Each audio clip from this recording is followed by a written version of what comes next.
سامعین و ناظرین، ہماری یہ ویڈیو وہابی دیوخانی فرقہ کے مولوی نجیب عمر دیوخانی کی ویڈیو کے جواب میں ہے۔ نجیب دیوخانی صاحب ایک مشہور گپی ہیں، اپنی گفتگو اپنی ویڈیوز میں اپنی جہالتوں حماقتوں کا ثبوت فراہم کرتے رہتے ہیں۔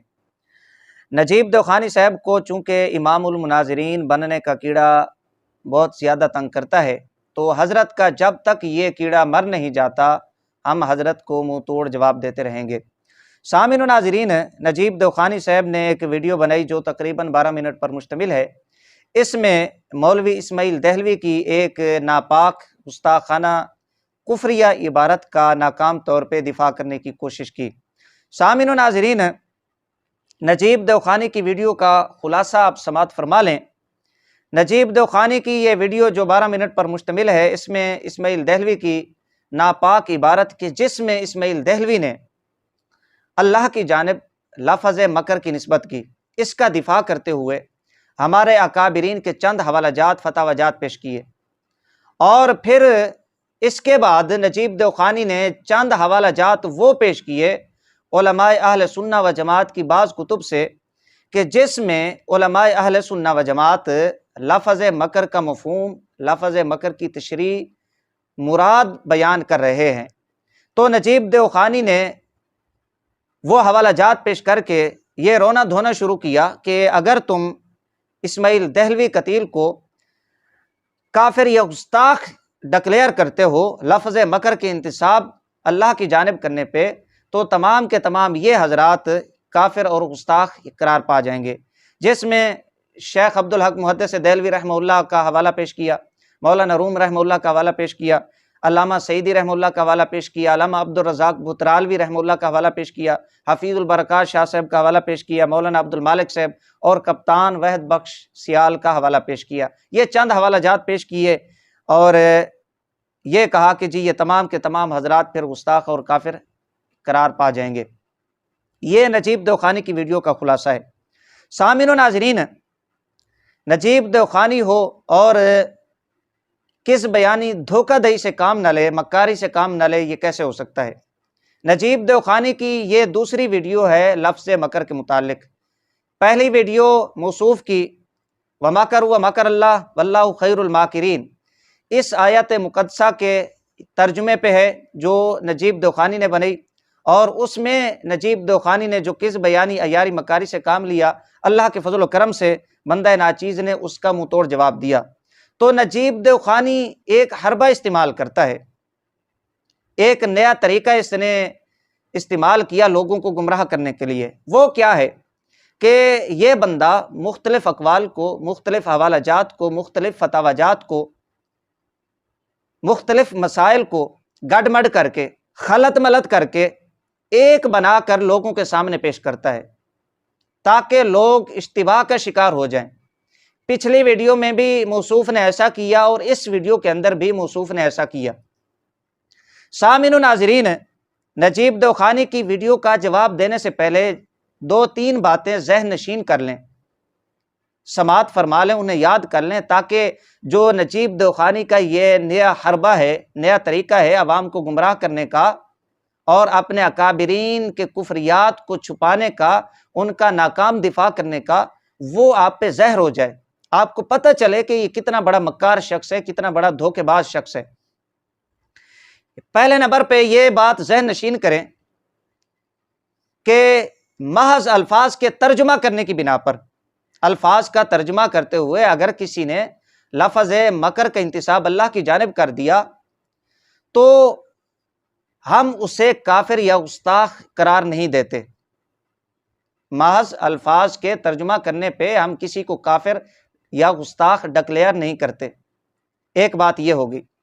دوسرے نمبر پر، ہمارے جن اکابر نے، جن علماء اہل سنہ و جماعت نے الفاظ کے ترجمے کی بنا پر، محض الفاظ کے ترجمے کی بنا پر کسی کو کافر یا گستاخ قرار دیا ہے، تو یہ ان کا تسامح ہے۔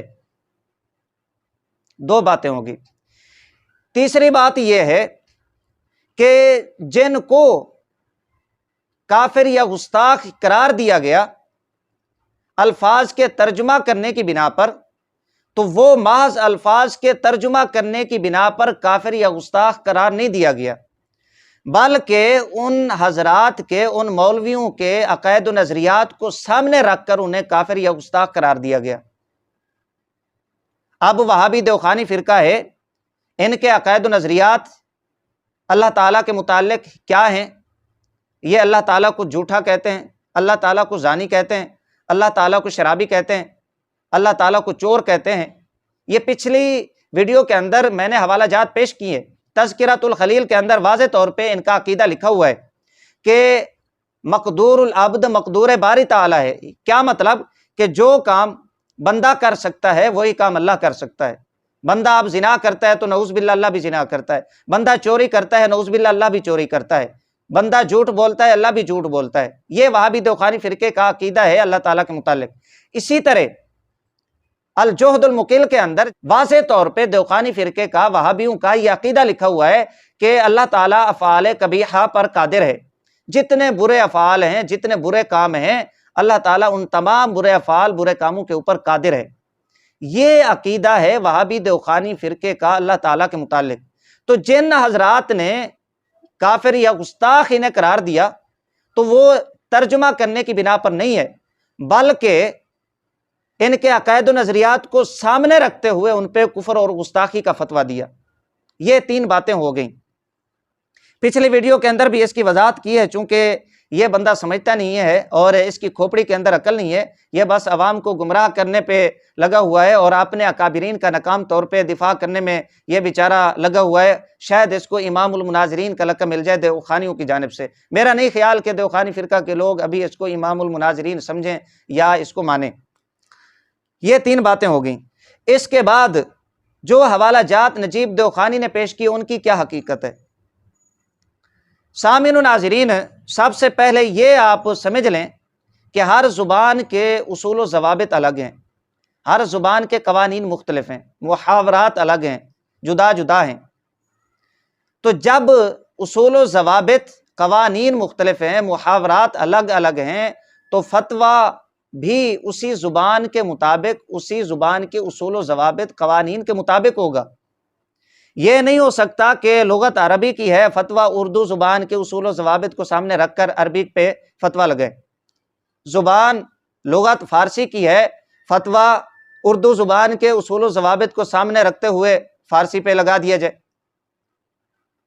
اب اردو پنجابی کے اصول و ضوابط الگ ہیں، محاورات الگ ہیں، جدا جدا ہیں۔ عربی فارسی کے محاورات الگ الگ ہیں، جدا جدا ہیں۔ سرائکی اور دیگر جو زبانیں ہیں مختلف بولی جاتی ہیں، ان کے اصول و ضوابط مختلف ہیں۔ تو جب اصول و ضوابط مختلف ہیں تو حکم اور فتویٰ بھی مختلف ہوگا۔ ہر زبان کے اصول و ضوابط، قوانین کے مطابق فتویٰ اور حکم لگایا جائے گا۔ اس اصول کی وضاحت کے بعد، اچھا یہ میں حوالہ پیش کر دوں، یہ اصول میرے پاس کتاب ہے نشر الطیب، صفحہ نمبر 263۔ اس میں دیوخانی فرقے کا بہت بڑا مولوی، جس کو یہ حکیم کہتے ہیں، مولوی اشرف علی تھانوی، اس نے بھی اپنی کتاب میں لکھا ہے اور تسلیم کیا ہے، اور باقاعدہ یہ اصول لکھ کر، ضابطہ قاعدہ لکھ کر اس سے استدلال کیا ہے کہ ہر زبان کا لغت اور اس کا محاورہ جدا ہے، تو فتویٰ ایک کیسے ہو جائے گا؟ اس مسلمہ متفقہ قاعدہ اور اصول کی وضاحت اور مختصر تشریح کے بعد اب آ جائیں کہ لفظ مکر کا عربی اور فارسی میں معنی کیا ہے، اردو اور پنجابی کے اندر معنی کیا ہے۔ اس پہ میں ایک حوالہ پیش کر دیتا ہوں، دیوخانی فرقہ کے بہت بڑے مولوی عبدالحمید سواتی، اس کی کتاب ہے معالم العرفان، جلد اس کی 4 ہے۔ یہاں پر ایک اصول لکھا لفظ مکر کے متعلق، یہ کہتا ہے کہ بعض اوقات لفظ مکر سے غلط فہمی ہوتی ہے۔ اردو اور پنجابی میں مکر سے مراد فریب اور دھوکہ ہے۔ ایک بار یہ پھر سن لیں کہ اردو اور پنجابی میں لفظ مکر سے مراد فریب اور دھوکہ ہے، یعنی اگر کوئی بندہ اردو کی عبارت کے اندر لفظ مکر استعمال کرے گا اللہ کے لیے، تو وہ اللہ تعالیٰ کو دھوکے باز اور فریب دینے والا قرار دے رہا ہے۔ مزید لکھا، جبکہ عربی زبان میں یہ لفظ خفیہ تدبیر کے لیے بولا جاتا ہے۔ معالم العرفان جلد نمبر 4، مولوی عبدالحمید سواتی۔ کیا مطلب؟ یہاں پر خود اس نے عربی اور اردو پنجابی میں لفظ مکر کا معنی متعین کر دیا۔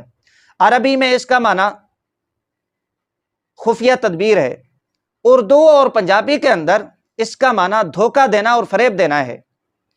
تو اس معنی کی تعیین کے بعد اب آ جائیں ان حوالہ جات کی طرف جو نجیب دیوخانی نے پیش کیے۔ یہ وضاحت اس لیے پیش کر رہا ہوں، اس نے چونکہ مختلف حوالہ جات کو، فتاوی جات کو، مختلف اقوال کو، مسائل کو گڑمڑ کر کے، خلط ملط کر کے ایک بنا کر پیش کیا تاکہ مسلمان لوگ اشتباہ کا شکار ہو جائیں، گمراہی کا شکار ہو جائیں۔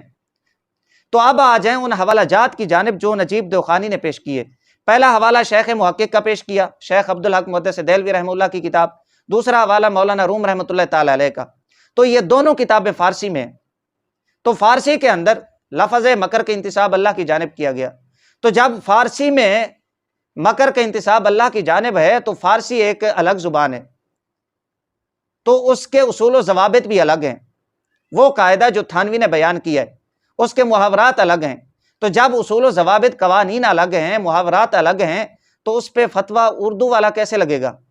مجھے اس بندے پہ حیرانگی ہوتی ہے، اس کی جہالت پہ، اس کی کھوپڑی کے اندر عقل نام کی چیز ہی نہیں ہے۔ بھائی فارسی اور عربی الگ لغتیں ہیں، الگ زبانیں ہیں، ان کے الگ اصول و ضوابط ہیں۔ اردو کے فتاوی جات اٹھا کر ان پہ تھوپ دینا یہ کتنی بڑی جہالت ہے حضرت کی۔ حضرت کو اپنی عقل کا علاج کرانا چاہیے۔ اس کے بعد نجیب دیوخانی نے جو اکابرین سے حوالہ جات پیش کیے، حضرت علامہ سعیدی رحمۃ اللہ تعالی علیہ کا حوالہ پیش کیا، اس کا جواب یہ ہے کہ خود نجیب دیوخانی نے عبارت پڑھی ہے کہ اللہ کے مکر سے مراد، مطلب یہ ہے کہ یہاں پر مکر کا معنی اور مفہوم بیان کریں، خود آگے وضاحت کی ہے کہ اللہ کے مکر سے مراد کیا ہے، خفیہ تدبیر۔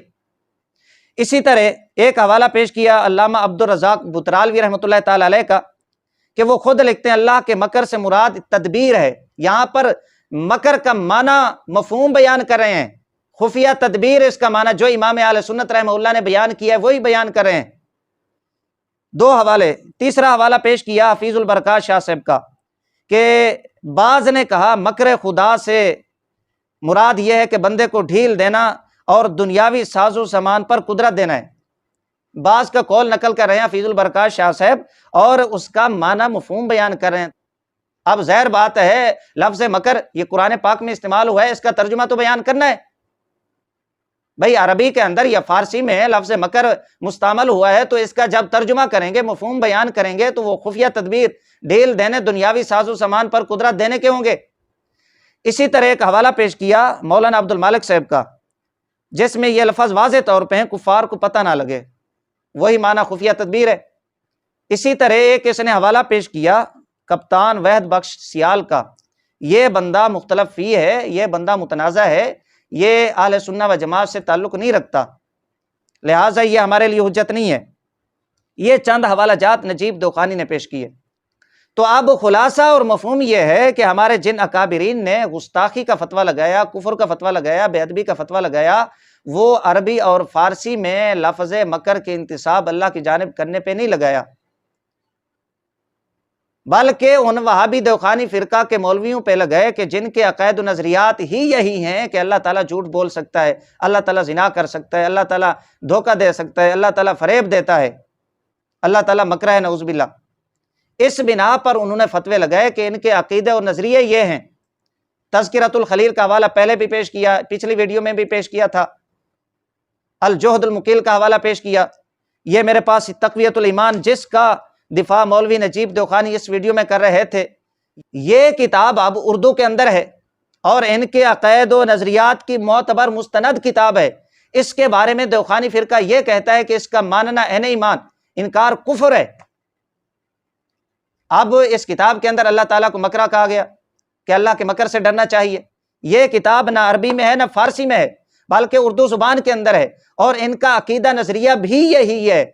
تو ان عقائد و نظریات کو سامنے رکھتے ہوئے ہمارے اکابرین نے یہ فتویٰ دیا کہ اگر اللہ کی جانب اس طرح کے الفاظ استعمال کرو گے جو اللہ کی شان کے لائق نہیں ہے تو یہ گستاخی اور بے ادبی ہے، کیونکہ ان کے عقائد و نظریات یہی ہیں۔